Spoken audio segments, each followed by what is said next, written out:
बता दें कि मशहूर दिग्गज मिल्खा सिंह ला फिर अस्पताल में भर्ती कराए गए है। बता दें कि पाछू कुछ दिन पहले ही मिल्खा सिंह कोरोना ला मात दे के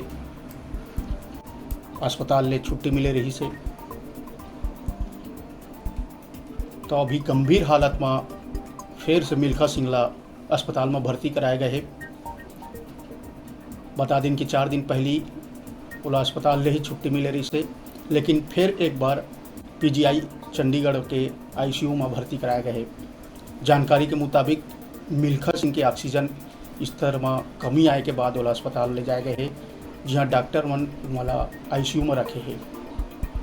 तो बात करबो मिल्खा सिंह के फिर तबीयत बिगड़े है और पंजाब के अस्पताल में एडमिट है।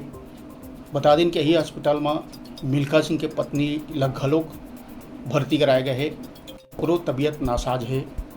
तो अभी के बड़का खबर मिल्खा सिंह के फिर तबीयत बिगड़ गए है, ऑक्सीजन लेवल कम बताए जाते थे, कर आईसीयू में भर्ती कराए गए है। डॉक्टर मन के कहना है कि हालत अभी गंभीर बने हुए है।